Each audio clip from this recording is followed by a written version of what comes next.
Olá, aqui é o Túlio Faria do Dev Pleno e seja muito bem-vindo a mais um vídeo da série Web Basics. Nesse vídeo a gente vai falar de uma tecnologia que está bastante em alta hoje em dia, que é o GraphQL, que é uma tecnologia de troca de dados, tá? Então, nada mais é do que uma tecnologia de troca de dados. A gente vai falar um pouquinho mais sobre ele aqui, vai ficar um pouquinho mais claro para vocês aí. Só lembrando que essa série, o objetivo dela é desvendar aí, ou explicar todos os conceitos que estão por trás aí da internet ou da web, tá? Então, a gente já falou de várias coisas, como REST API, etc. E agora a gente vai falar sobre GraphQL. Bom, primeiro ponto existem algumas maneiras de falar GraphQL. Uma delas é essa que eu estou dizendo agora para vocês. Se a gente fosse pensar igual a gente pronuncia SQL, né, que é SQL, que tem um QL aqui, em algumas pessoas já ouvi falar GraphQL, né? Então, igual SQL. Então, o que é mais comum é falar GraphQL, né? Então, parar no Q e no L e falar pausadamente cada um deles aí. Bom, o que a gente vai fazer aqui? Vou trazer um pouquinho de clareza no que acontece com o GraphQL, por que ele está tão em alta hoje em dia, né? Então, por que se fala tanto do GraphQL hoje em dia, mas vai fazer mais sentido para vocês depois que a gente terminar esse vídeo aqui. A intenção aqui, obviamente, com a nossa série Web Basics, não é colocar exatamente a mão na massa, mas sim mostrar para vocês as características, vantagens e como que funciona para ficar mais claro o porquê da tecnologia, tá? Bom, o primeiro ponto, por que está bastante em alta hoje em dia, é flexibilidade. Então, mas por que flexibilidade? Então imagina o seguinte, a gente tem aqui o nosso servidor e a gente tem o nosso dispositivo móvel aqui, um iPhone bem tosco. Legal, tenho aqui e eu começo a traduzir ou mandar dados e trocar dados aqui. Qual que é o grande problema? Que era bastante comum, né? Então qual que é o problema com... porque o GraphQL ele é uma tecnologia de troca de dados, né? Então é uma forma de trocar dados entre dois dispositivos. Um dos problemas que a gente tem aqui é que mesmo que o dispositivo não use todos os dados, quando ele pede, no caso do REST, então vamos supor que o dispositivo pediu aqui /users. Quando ele pede isso, ele traz todos os users e sempre num formato já esperado, né? Então, todos os campos, então imagina, sei lá, 10 fields aqui, 10 campos, por exemplo. Ele já traz tudo de uma vez para o celular, os 10 campos. Qual que é o problema disso? O primeiro deles é esse, né? Então a gente traz todos os campos para o dispositivo móvel. Existe um outro detalhe que é bastante interessante. Como ele traz esses 10 campos, algumas linguagens, tá? Em algumas tecnologias, quando você muda o tamanho do campo, principalmente aquelas tecnologias tipadas e etc., que eles fazem a conversão desse dado, desse JSON e etc., para um objeto. Quando ele faz essa conversão e esses campos são maiores, né, ou esse registro é maior, esse objeto é maior, acaba gerando algum problema, tá? Então, geralmente em algumas linguagens isso é um problema, tá? Então, trazer mais campos é um problema. Um outro problema que a gente tem disso é que às vezes a aplicação vai usar apenas um campo e a gente está trafegando 10 campos, tá? Então a gente tem um desperdício de recurso aqui muito grande.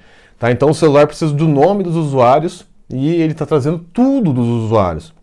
Então esse também é um problema. A gente está desperdiçando recurso, tanto de rede quanto de processamento. Porque o servidor ele vai ter que preparar esses 10 usuários, né? Então ele vai ter que preparar com todos os dados. Se ele faz uma query no banco de dados, ele vai ter que trazer esses 10 campos lá do banco de dados, porque ele não sabe quem está do outro lado. Tá? Então ele não sabe que essa pessoa está pedindo aqui do lado de cá. Bom, já com o GraphQL, a gente tem uma outra abordagem. A gente não busca por resource, igual a gente faz aqui com o REST, né? Essa é uma abordagem na forma de trafegar informações em REST. Com o GraphQL, o que a gente faz? A gente manda para uma URL qualquer aqui, a gente manda uma query, né? Então a gente manda um texto estruturado, dizendo ali que tipo de operação que eu estou fazendo, né? E no GraphQL, a gente tem duas, né? A gente tem uma que a gente traz dados, a gente tem uma que a gente muta os dados, então a gente tem uma que só traz dados para a aplicação e tem uma que eu estou transformando os dados no servidor, tá? Então a gente tem a query e a gente tem a mutation, né? Então os dois tipos de carry que a gente tem, a carry, que é trazer dados, e a mutação, que a gente pode mutar os dados lá. E o que acontece? Qual que é o formato dessa carry? Então, por exemplo, o que eu vou mandar aqui? Se eu quero todos os usuários, eu vou mandar carry. Eu posso dar um nome para essa carry, então todos usuários. E aí, o que acontece? No meu servidor, quando eu vou criar esse meu esquema, né, o meu esquema de formato de dados que eu vou ter algumas carries lá dentro, né? Então, eu vou ter, por exemplo, user, ou user pode ser user, ou users, e aí eu vou passar o que eu quero de users, por exemplo, name, e acabou. Então, na verdade, quando ele for retornar para mim, ele vai retornar só, olha, toma aqui os dados desses users que você pediu só o nome. Se eu quiser depois o ID, bastaria eu fazer o seguinte, colocar o ID, e ele começa a retornar o ID para mim. Então, essa flexibilidade que a gente dá para quem está pedindo a informação é muito importante nos dias atuais. Por quê? Porque a gente não tem mais só um celular. A gente tem uma geladeira acessando isso. A gente tem uma TV acessando isso. Então, cada aplicação que eu digo que usa o mesmo servidor, então cada cliente desse, ele pode trazer os dados e enviar os dados que são relevantes para ele. Então fica muito, muito mais flexível. E isso também traz uma outra vantagem. O versionamento é mais fácil. Como tem essa flexibilidade, eu não quebro se eu adiciono ou removo coisas aqui. Tá? A gente tem alguns recursos que são legais, como alias, etc., que a gente consegue contornar se um campo está deixando de existir, por exemplo. A gente consegue fazer isso de uma maneira bastante tranquila. Tá? Então, a gente não necessariamente precisa ou vai quebrar coisas versionando essa API. Né? Então, ela é muito mais evolutiva, de uma forma muito mais fácil do que com a REST. Na REST, o que o pessoal fazia? Colocava um V1 aqui na frente, né? Então, V1/users, V2/users, e assim por diante, e a aplicação escolhia qual versão que ela quer. Aqui, no GraphQL, basta que a gente mande o formato ali, ou o que eu quero dali, tá? E da mesma forma, o que eu quero alterar, tá? Então, a gente pode definir as mutações com o que eu quero alterar. Então, essa flexibilidade é muito legal e resolve mais fácil o versionamento da API, tá? Então, se a gente for pensar aqui da API, tá? Então, a API ela fica com um versionamento muito mais fácil. Outro detalhe que é bastante importante, quando a gente utiliza com algumas ferramentas ou com algumas bibliotecas, tá? Especificamente, ela fica ainda mais poderosa. Então, se a gente utiliza, por exemplo, React, uma das coisas que a gente consegue fazer é o seguinte, imagina que a gente tem uma tela em React que tem um pouco de dados aqui e um pouco de dados aqui. Então, eu tenho aqui e tem esse outro fragmento de dados. O que acontece? A versão aí vamos supor, se a gente pegar um client que é bastante famoso em React, que é o Apollo Client, se a gente pegar ele e utilizar com GraphQL, o que ele consegue fazer? Ele consegue saber que aqui eu tenho uma carry, então eu tenho uma carry 1, e aqui eu tenho uma carry 2. E ele consegue fazer o que a gente chama de batch operation. O que quer dizer isso? Se fosse em REST, eu teria que pegar os dados de Q1 uma vez, então vou no servidor, pego só o que eu tenho que trazer para Q1, depois vou de novo e pego tudo que tem de Q2. Aqui, o que acontece? Ele espera os componentes pedirem os dados que aquele componente precisa, ele junta isso tudo e vai uma vez só no servidor para trazer esses dados. Tá? Então, é muito mais otimizado. Tá? Então, Batch Operation é muito legal. E essas libs também elas são capazes de fazer cache. Né? Então, a gente já tem cache embutido que a gente pode utilizar para guardar esses dados dessas carries também. Então, se eu trouxe todos os usuários agora, 10 minutos depois o celular ficou sem internet, por exemplo, a gente consegue rodar, né, se a gente for olhar do ponto de vista do código, a gente consegue rodar essa carry novamente, ele vai trazer os dados de 10 minutos atrás. Né? Então, ele consegue resolver isso de uma maneira bastante transparente para a gente.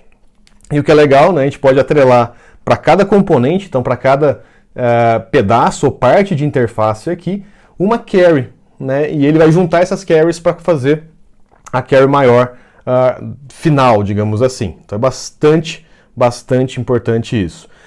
E aqui tem um único detalhe que é importante a gente ressaltar. A gente geralmente faz o cache dos dados no client, tá? Então existem algumas abordagens para a gente fazer cache no transporte, né? A REST API, quando a gente dá um GET, por exemplo, todos os dispositivos de rede ali, eles entendem que a operação GET HTTP, ela é cacheável. Então eles conseguem cachear isso, né? Se a gente for comparar aqui com a REST. Já no caso do GraphQL, a gente tem um detalhezinho, que é um detalhe de implementação do GraphQL, que inviabiliza a gente ter cache nessa leva, digamos assim, né? Então, puramente, sem a gente fazer nada, a gente já ter cache, tá? Então a gente tem que ter uma cache um pouco mais ativa, que geralmente é no client, ou uma muito mais bem pensada. A gente tem que pensar aí em gerar uma assinatura, alguma coisa da carry para a gente conseguir fazer essa cache. Por que disso? Porque o GraphQL ele usa o método POST do HTTP. E o método POST ele não é cacheável se a gente for pensar em HTTP puro, tá? Por que ele usa o POST, né? Porque a gente tem ali rodando o nosso endpoint com GraphQL e ele vai mandar essa carry aqui via POST. Então eu vou postar a carry naquele recurso. Então, por isso que os dispositivos de rede HTTP eles têm um pouquinho mais de dificuldade aí para cachear isso. Então a gente tem que pensar no cache no client ou algum outro artifício aí para cachear essa requisição. E um outro ponto que é bastante importante, o GraphQL ele não substitui 100% o REST, tá? Então a gente pode colocar com mais uma camada. O que é bastante interessante que algumas aplicações estão fazendo é o seguinte, deixa eu apagar aqui, opa. O que algumas aplicações estão fazendo é o seguinte, a gente continua tendo ainda as nossas REST APIs normais, tá? A gente ainda tem um servidor aqui em REST. E o que a gente tem? A gente tem uma camada a mais com o GraphQL. Então, dependendo da situação, a gente pode receber requisição direto no REST, a gente pode receber no GraphQL, e o GraphQL pega da REST. Tá? Então, como é uma região que a gente controla, porque está no servidor, a gente consegue trabalhar esse versionamento de uma maneira muito mais fácil. Ou ainda o GraphQL pode acessar direto o banco. Então, dá também. Tá? Outra coisa que é bastante importante, pensando do ponto de vista de JavaScript, toda carry, ela muda um pouquinho, né? Então, como que ele resolve as carries? Todas as carries ali, elas têm uma função que a gente atrela no esquema, chamada resolver. Então é uma função que sabe resolver aquele trecho de carry que a gente mandou para ele. Tá? Então é bastante simples implementar isso até em JavaScript, com Node, etc. Porque na verdade é simplesmente a gente definir um esquema, né? Então definir que carries que a gente pode ter rodando, os tipos nossos, então por exemplo o usuário que a gente fez aqui de teste, que a gente estava mostrando aqui, é um tipo. Então a gente define um tipo e define uma carry que retorna aquele tipo. E simplesmente, depois que a gente faz isso, a gente mostra qual função em JavaScript vai resolver essa carry. E assim a gente consegue criar esse código de uma maneira bastante interessante. O último ponto aqui, por que é GraphQL? Por que veio esse nome, né? É porque a gente consegue fazer algumas buscas que podem até ser cíclicas, né? Então, como ele foi criado no Facebook, a ideia é conseguir retornar dados de uma maneira não estruturada, né? Então, inclusive no formato de grafo. Então, como o Facebook ele é formado por grafo, né? Então, o que seria um grafo? São pontos de dados e seus relacionamentos, né? Então, a gente tem uma estrutura de dados que tem esse formato, que armazena os seus dados e os seus relacionamentos. É por isso que veio esse nome, né? Então, que o Facebook ele criou uma linguagem que é muito mais fácil de expressar esse relacionamento de dados do que uma REST API, por exemplo. Né? Então, a gente pode criar carries que são mais profundas, né? Então, tem níveis de profundidade de dados maiores, que aí a gente consegue retornar, por exemplo, dados de um grafo, como é o caso do Facebook. Bom, pessoal, esse foi mais um vídeo aqui do Web Basics, tá? Então, a gente falou um pouquinho sobre o GraphQL. A implementação dele é bastante interessante, é bastante tranquila de se fazer, tá? Não é um bicho de 7 cabeças, é um pouquinho diferente, porque a gente tem que pensar um pouquinho diferente do que a gente pensaria numa REST API, tá? Mas, no fundo aqui, é a mesma funcionalidade, tá? Então, é o mesmo propósito, tá? Então, o GraphQL ele serve para trocar dados entre duas máquinas aí, tá? Então, basicamente essa é a intenção aqui do GraphQL, com mais flexibilidade, etc., como a gente discutiu aqui no vídeo. Bom, se você gostou desse vídeo, não deixe de curtir e comentar aqui embaixo. Se você não é inscrito no canal, se inscreve também, já clica no sininho para receber sempre as nossas últimas novidades. E eu vejo você num próximo vídeo. Até mais!